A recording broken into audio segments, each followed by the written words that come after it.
Substantial leverage in Pakistan in two ways. First, the IMF, where we have a loud voice and we should use it more often. And second, we could deny visas to high-ranking Pakistani officials. We need to focus on human rights in Pakistan.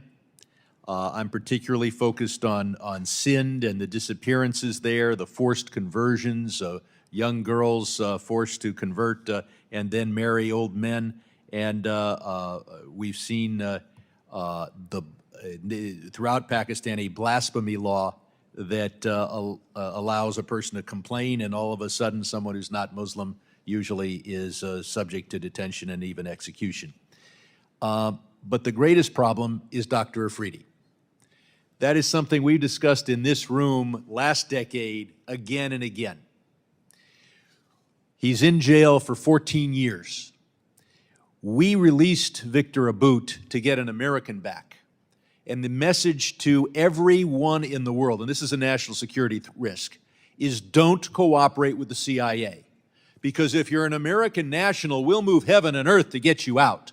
But if you're the one foreign national who did the most for America of anyone this century, you will rot in jail. The Pakistanis have said that they will do a صدیقی for Afridi trade. Ms. صدیقی didn't kill any Americans, tried to, ought to be in jail, is now perhaps incapacitated anyway. Will we trade صدیقی for Afridi? And if not, will we ban from entry into this country those who are holding her hostage, Dr. Afridi hostage? Or do we just turn our back on any foreign national? The man who is responsible for getting bin Laden is in a Pakistani jail. Representative Sherman, I first want to thank you personally, but also thank this committee and the Congress. Sir, I have one, I will yield 10 seconds to say صدیقی for Afridi, yes or no? Mr. Sherman, I have been in this job for more than 2.5 years. I have never had a Pakistani official raise with me. They've told me, they've told your predecessor, they've told the State Department, Afridi's in jail, you haven't done anything about it, and he's the man that helped us get bin Laden. But let's move on. Sir, Sir, I only get 5 minutes. Go ahead. We have the exit control list where hundreds of American citizens are prohibited from leaving Pakistan. Will we treat them the same way we deal with everyone else who's wrongfully detained in Russia and elsewhere? What are we doing to get American citizens who have not been even charged with a crime out of Pakistan if they want to leave? Representative Sherman, we work every day on behalf of American citizens in Pakistan. As you note, there are some laws that have put undue restrictions on Americans. We have had a very positive track record. Hundreds are still there, and the IMF loan goes forward, and we allow the top generals in Pakistan to visit the United States when American citizens can't leave Pakistan and come to the United States.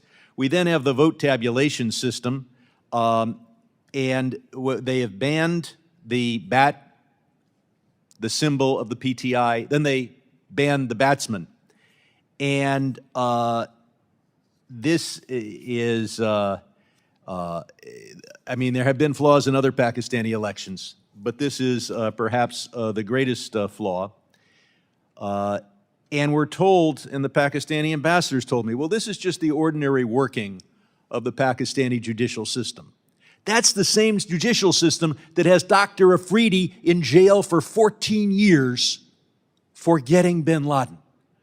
Do we have faith that Imran Khan has not been the victim of selective prosecution? Or is it apparent that he has been?